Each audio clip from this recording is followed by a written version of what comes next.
Okay. Hello, dear colleagues of Trinity College Dublin, students' union representatives and academics, and anyone else listening in. We're going to make a quick presentation to you here.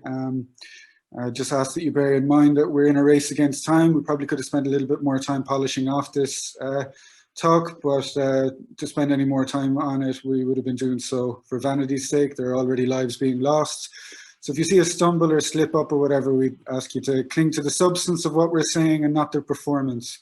So yeah, here we go. So Trinity College, in our floutings of physics ex lege, we've started to doubt our prestige. We've supported a system despite our own wisdom, till our halls came engulfed by the seas. My name is Ronan Brown. I'm a Commerce and Economics graduate. I was studying a Master's in Education here in Trinity College when I woke up to our climate reality. Ever since, I've been working on initiatives to mobilize and transform universities here and around the world in peaceful civil disobedience, to protect and regenerate the living world from the economic system that is objectively and systematically destroying it. Last year, Ireland was honoured with a vote onto the United Nations Security Council from 130 member states. On this seat, or with this seat, we are tasked and responsible with being a beacon for peace and security on the international stage. This necessarily means we need to be peaceful and tidy up our own affairs at home. This necessarily means we must bring to rest the climate violences, the ecological violences, the social, economic and racial violences intrinsic to our economic system.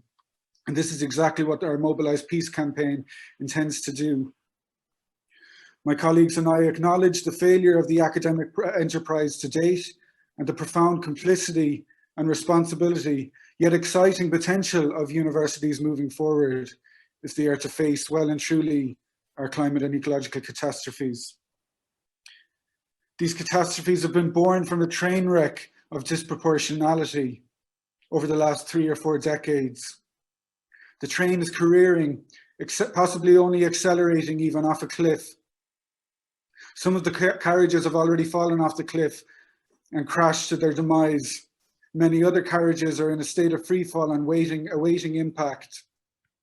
It's quite possible that the whole train is now off the cliff and in a state of free fall, awaiting impact. To make matters worse, the cliff is collapsing inwards in itself, giving the train less and less time to adapt. To make matters worse, as the train moves closer to the periphery of the cliff face, it places more pressure on the cliff that is already unstable at its foundations. If we ask the wrong question, we get the wrong answers. What we need to do is push that train back up that cliff as far as we can and as fast as we possibly can until it reaches level and stable land. This necessarily requires that we move nationally and internationally into a state of all-out climate repair and regeneration and deep and rapid net greenhouse gas negativity across Earth. This is a matter of elementary arithmetic. If we can't wrap our heads around this in Trinity College Dublin, then we're in bigger trouble than I thought. There is no emissions budget remaining. The truth is the truth. The problem is the problem. We might not like the problem. We might not like what we need to do to solve the problem or to have a chance to solve the problem.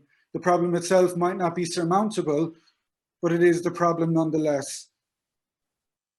If Ireland is not willing to move to a state of all-out ecological regeneration and deep and rapid net greenhouse gas negativity, who do we expect will? Even if somehow we do prove to be safe, and there is a chance for us global north privileged ones, it's still our moral duty to move into a state of all our deep and rapid greenhouse gas net negativity as fast as we possibly can. I'm sure many of you will have shared our immense sense of horror and shame when the Provost and Chancellor of Trinity College Dublin opened sustainability last week with a talk entitled 2030, We Need Change, essentially calling for yet another 10 years of predatory delay after already having wasted 10 years of our most precious time in office. Africa is being incinerated. The Amazon is at tipping point. Ocean ecosystems could collapse within the next decade. That's where we get about two-thirds of our oxygen from. I'm sure many of you listening will be as fond or partial about having oxygen in your lungs as we are, and as fond of the idea of others having oxygen in their lungs for time to come. 2030ism is the climate and ecological equivalent of calling for another 10 years of slavery until our roads, railways, and cities are built. We are Trinity College Dublin. We're supposed to be a prestigious university.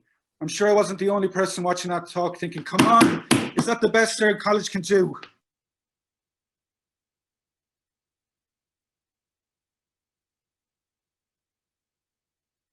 "2030 is onto our sense open for psychopaths, cowards, and the scientifically unaware to keep pressing the delay button as they have done over the last 20 or 30 years. Michelle, I have so much time and admiration for you, but that 2030 is not okay. Anya, I know you don't deserve the world we have destined to you, but we don't get to choose our destiny. We advised you and your students' union representatives at the start of the year not to lose sight of the wood through the tree. In about 10 years' time, the next generation of Trinity College students will be asking, what the hell were the students' union representatives doing? Why did they not mobilize in peaceful revolution when they had a chance? In 2018, there was over 208,000 students in higher education in Ireland. That's more than enough to take a peaceful and powerful stand. If only the institutions across Ireland had the decency to take it. 2030ism is a big fat middle finger to the global south and to our youth, already coming to terms with a climate catastrophe effectively being ignored by our government, an ecological catastrophe effectively being ignored by our government, a rental crisis, a pandemic, an entirely avoidable economic depression, increasing social unrest, all of which are symptomatic of our current economic system. How do we expect our students and staff to reach their academic potential when they're dealing with all of the above? How do we expect our societies to stand a chance as we face into these greatest challenges ever faced by humanity while dealing with all of the above?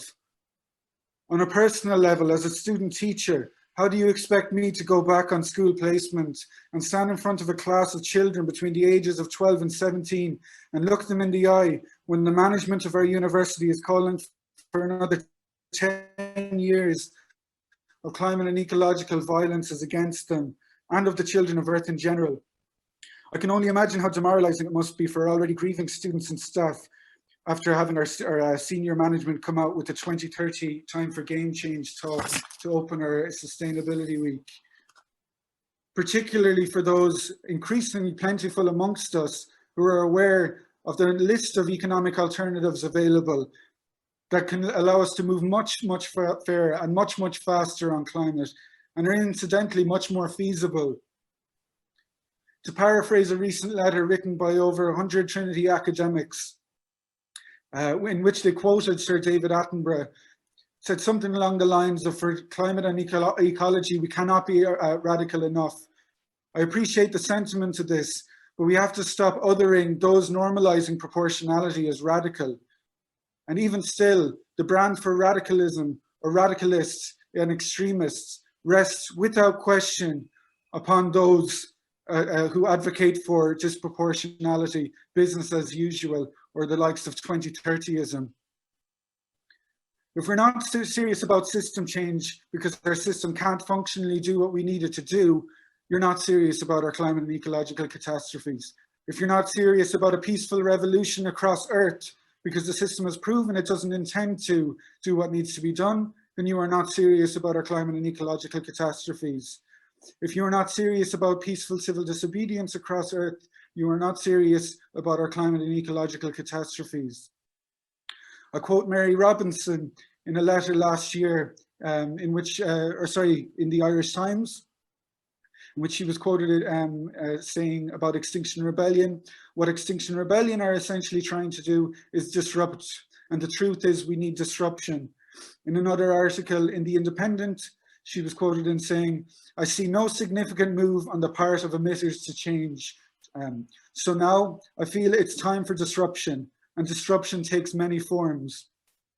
We're going to need civil disobedience in the classroom, civil disobedience in the boardroom, civil disobedience in the streets, civil disobedience in the Dáil, in the workplace, wherever it can be mustered up for our climate revolution that is both inevitable and our last and only hope. We appreciate this requires risk, but we must be willing to risk something or we are going to lose everything. There are over 198 methods of peaceful civil disobedience, and the universities here and around the world must employ all of them in an official manner, particularly those demonstrably most effective at bringing about rapid and positive change, which is exactly what we need, namely personal sacrifice and economic disruption. Some of you might be thinking, but what about funding? I invite you to, if so, I invite you to accept closure that such economic fundamentalism has been and is murdering life on Earth. Our system needs its universities, but not the other way around. All of that said, I'd like to give a little bit of credit where it's deserved to the academics who participated in the recent video calling for the university change. For many of those involved, that will have been their first act of civil disobedience. I'm sure many of them were quite nervous before doing it and after having done it.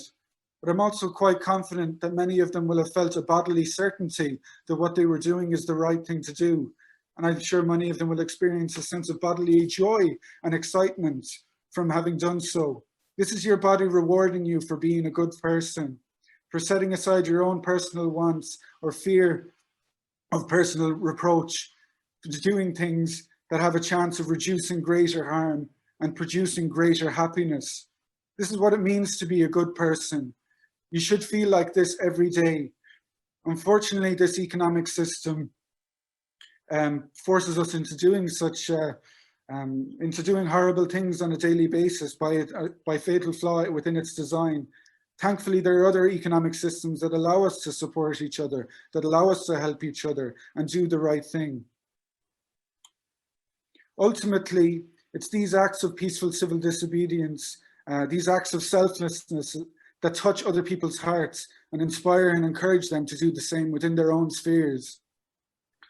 But we won't get carried away here. The call for a climate provost is a baseline of what needs to be done. This is a medium-term plan. Of course, it's good to have a medium-term plan, but we might not have a medium term. We know we need miracles, but the Mobilise Peace campaign is in the business of miracles.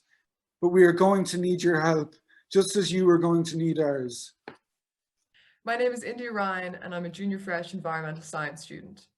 We watched your video, We Need to Talk About the University, with great excitement and relief.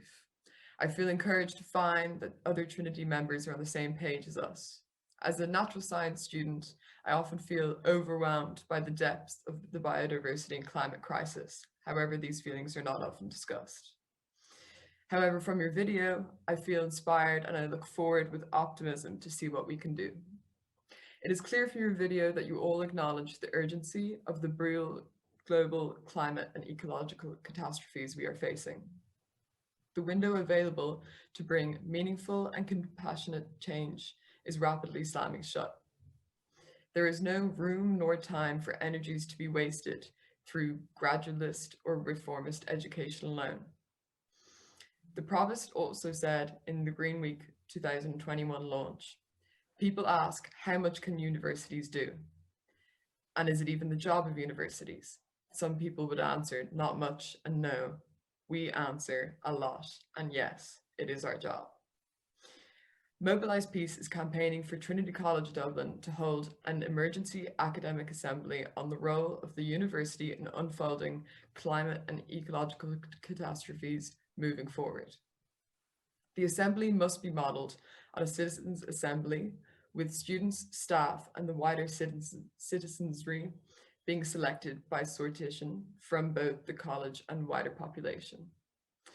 Policy resolutions agreed by the Assembly should be binding. The Assembly must be followed by a referendum for students and staff on whether or not to mobilise the university in peaceful civil disobedience. Entire staff and students populations must be given ample opportunity by management to engage with the learnings herein to arrive at an informed vote. The referendum must be conducted by the student union in a transparent manner to ensure its integrity. The role of universities is to help people to think and face reality. We have the utmost faith that we are about to experience a great moment of redemption for our institutions of academia. Here, Trinity College Dublin personnel can, and we believe will, finally act appropriately upon our knowledges to help humanity break from its suicidal and genocidal cycle. So we are calling on Trinity academics, student union representatives and all staff members to sign in the form below in support of our emergency assembly. This way you can ensure to your students that you did everything that you could and that this whole Provostala ordeal is not just more blah, blah, blah. We encourage you not to look around to see if other academics or personnel are signing first. You shouldn't have to. If a child was drowning, most good people would jump in and save the child and not look around to see if other people would jump in. We have the privilege of working with the kind of people who would jump in after such children in such examples, even if they didn't know how to swim. We ask you to trust that others will follow in signing and joining in our Mobilise Peace campaign. And we ask you to trust that other universities will follow in standing peacefully and proportionately for the living world, as they should have done decades ago, just as they followed Greta, because facts matter, because humanity matters, because all of the living world matters. We appreciate that some of you might like to hear more about the campaign first before signing. That's perfectly reasonable. As such, we've set up a question and answers meeting in the next coming weeks. We're calling for you to indicate your availability time slots in the link below also. We promise full transparency of our aim and intentions of the campaign and openness to collaborate on both this assembly and other initiatives of the Mobilise Peace campaign moving forward. We must remember there are no doctors on a dead planet. There are no engineers on a dead planet. There are no mathematicians on a dead planet. There are no writers on a dead planet. There are no nurses on a dead planet. There are no artists on a dead planet. There are no educators on a dead planet. There are no scientists on a dead planet. There are no pharmacists on a dead planet. There are no accountants on a dead planet. There are no lawyers on a dead planet. You get the point. We look forward to hearing from you.